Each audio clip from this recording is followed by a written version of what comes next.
When your clients become your podcast guests. That's what's in store on this episode of Legit Podcast Pro.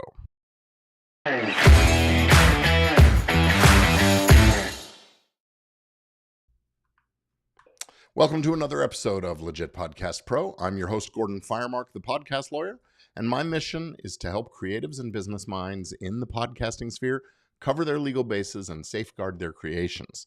In today's episode, I'm shedding light on the legal nuances you might encounter when interviewing individuals there where you have a financial relationship as well.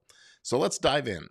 Earlier today, a fellow podcaster reached out, curious about the legalities surrounding interviewing individuals that they have a business relationship with their clients. Let's take a look at what Dave had to say. He said, "Hey, Gordon, hopefully an interesting and useful question for your content and followers. I have just launched myself as a particular kind of consultant, and I want to offer clients the opportunity to come onto my podcast to discuss the situation they were in, the improvements that have been made as a result of working together, and to discuss their business niche, challenges, innovations, developments, and so on. And when introducing them on the podcast, what declarations should I be making to the audience in a subtle but effective manner, and what wording should I use in my episode show notes? Many thanks, Dave." So this is one of those things that seems on its face to be really, really simple, but the devil's in the details. And when you start to dive in and take apart the various scenarios, we have to get into it. So most creators probably wouldn't even think that there's any real need for a kind of declaration or a disclosure. And that is often the case. But there are a couple of things that can change that. So basically, if you are just interviewing a guest to tell their story and there's no financial relationship, it's generally fair game and there's no specific disclosure or anything needed. Hey, this is my guest, here we are. But when the guest is your client, we have some additional wrinkles to think about. If you're in a profession where you owe your clients confidentiality or a duty of loyalty or to avoid conflicts of interest or privacy, then you have to be very careful. That's lawyers and doctors and folks like that.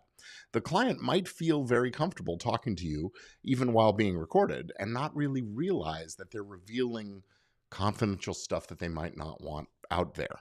So it's important that you get the client's consent. Use a podcast release form like the one I offer for free at podcastrelease.com. And it's probably a good idea to just let the audience in on the fact that this guest is a client, just simply by saying something like, "John is a client of my consulting practice." And honestly, that's the whole point, isn't it? You're having them on basically to endorse you and your services and to act as a sort of social proof of what you do and the successes you've helped them achieve. So you want to say this, right? But what if part of the relationship, the package of services you're providing, is that a guest appearance on the show is included for the fees that they pay you? In other words, they're paying you to be on your show. That starts to get into an entirely different situation. I sometimes call this pay-to-play podcasting, and there are a number of podcasts out there that do that. And to my view, it's really nothing more than a program-length advertisement for the client or guest. But unlike other kinds of ads, there's not really any signal to the listener like you would see with a normal sponsor message. And there are rules here in the US and many other places that require that any beneficial relationships that tie in to brand mentions, ads, or endorsements have to be disclosed clearly and conspicuously. So let's break it down just a little more to be really clear. They're paying you, at least in part, for having them as a guest. That is a financially beneficial relationship that influences your choice of whom to have on your show. Now, although the Federal Trade Commission here in the US, that's the agency that regulates this kind of stuff, they haven't explicitly addressed this exact scenario, but they have issued a set of endorsement guides that also govern things like affiliate ads. Now, those guidelines call for that clear, conspicuous disclosure, just like if a brand had sent you free product to review or to use.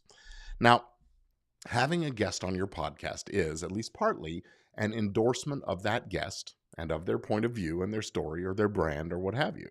So your audience, I think, has a right to know why you chose to interview this person. My recommendation for the kind of disclosure you need would be something like this. Hi, and welcome to the Basket Weaving Podcast. This episode is sponsored in part by XYZ Basket Supply, and our guest is John Jingleheimer, president of XYZ. Welcome to the show, John.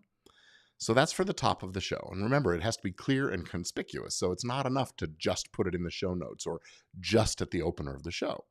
At midpoint, you probably want to do it again. Say, our guest is John Jingleheimer, president of XYZ Basket Supply, who are sponsoring this episode. And then right back into your interview. And finally, at the wrap of the interview, say something like, John Jingleheimer, thank you for being with us and for sponsoring this episode. Where can our audience find out more about XYZ Basket Supply? And that's a pretty smooth and comfortable way of doing it. Hey, and speaking of sponsorship, this episode of Legit Podcast Bro is brought to you by me. I'll be holding my free workshop, Business and Legal Fundamentals for Podcast Growth and Profit, in just about a week or so. And registration is at gpf.link/podcastlaw. That's GPF, my initials, Gordon P. Firemark, .link, gpf.link/podcastlaw, and you can register.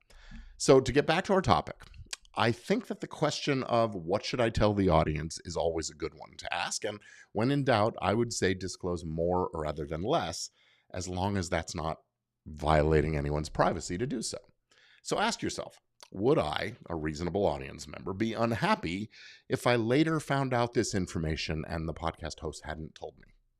Or would this information influence the weight I give to the host's recommendation or endorsement? Or would it affect my decision to listen or to buy something from this guest? And if the answer is yes, then I think disclosure is the right thing to do. Now, if you have a question about the business or the law of podcasting, please send it my way. You can comment on the video version of this show or DM me on social media, where I am pretty easy to find. It's G Firemark or Gordon Firemark on all those channels. And that's going to be it for this episode of Legit Podcast Pro. I'm Gordon Firemark, the podcast lawyer, and I look forward to speaking to you again very, very soon.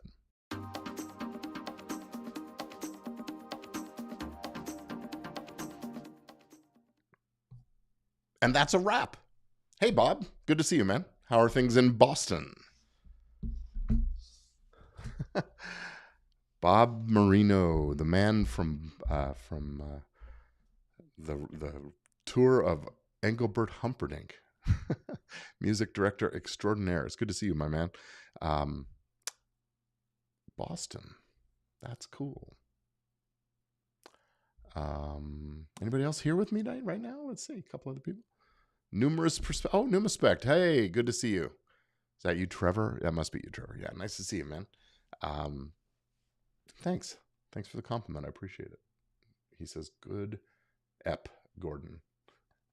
That's me, good ep, Gordon.